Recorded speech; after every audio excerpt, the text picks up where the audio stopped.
मंडळी नमस्कार, मी निकिता.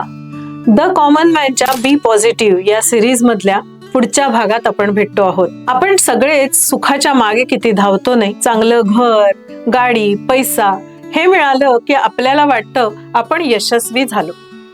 पण आजची गोष्ट अशा एका माणसाची आहे ज्याच्याकडे हे सगळं होतं, ते सोडून दिलं त्यांनी.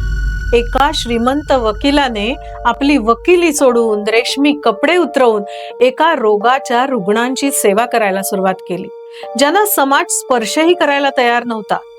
ही गोष्ट आहे मुरलीधर देवीदास आमटे यांची, म्हणजेच आपल्या बाबा आमटेंची. बाबांचा जन्म एका सधन कुटुंबात झाला होता.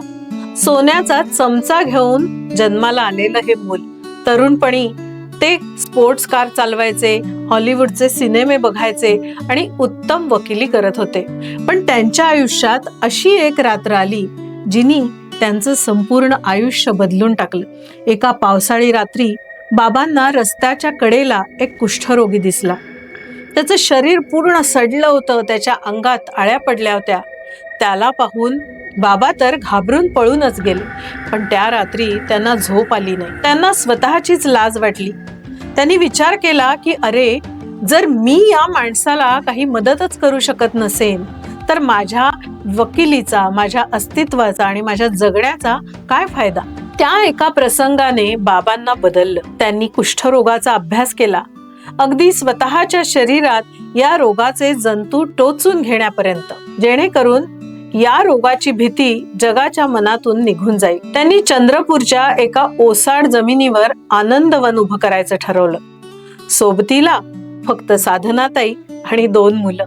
खिशात एक 14 रुपये आणि हातात कुदळ फावडं. ज्या कुष्ठरोग्यांना समाजाने, घरच्यांनी वाळीत टाकलं होतं, त्यांना बाबांनी एकत्र केलं. त्यांनी केवळ औषधं दिली नाही, तर त्यांना काम दिलं. सन्मानाने जगायला शिकवलं. ज्या जमिनीवर गवतही उगवत नव्हतं, तिथे आज नंदनवन फुललंय. बाबा फक्त कुष्ठरोग्यांपुरते मर्यादित राहिले नाहीत. त्यांनी भारत जोडो अभियान राबवलं, नर्मदा बचाव आंदोलनात सहभाग घेतला. पण त्यांचं सगळ्यात मोठं कार्य म्हणजे त्यांनी दिलेला विचार, माणूस जोडा. त्यांनी मरेपर्यंत लोकांमधली भीती घालवण्याचं आणि माणुसकी पेरण्याचं काम केलं.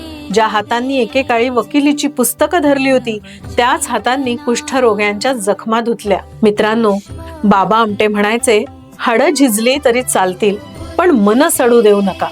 आजच्या जगात जिथे माणुसकी हरवत चालली, तिथे बाबा आमटेंसारखं आयुष्य आपल्याला दिशा दाखवतं. तुमची श्रीमंती तुमच्या बँक बॅलन्स वरून नाही कळत, ती कळते तुम्ही किती लोकांची आयुष्य सावरली यावरून. आजचा हा भाग तुम्हाला कसा वाटला? बाबांच्या कार्याबद्दल तुमच्या आठवणी, तुमचे विचार, तुम्हाला माहित असलेली एखादी गोष्ट आम्हाला नक्की पाठवा, आमच्या बरोबर शेअर करा. पुन्हा भेटूया द कॉमन मॅनच्या बी पॉझिटिव्ह मध्ये परत एकदा. तोपर्यंत नमस्कार. जे का रंजले गांजले त्यासी म्हणे जो आपुले, तोची साधू ओळखावा, देव तेथेची जाणावा.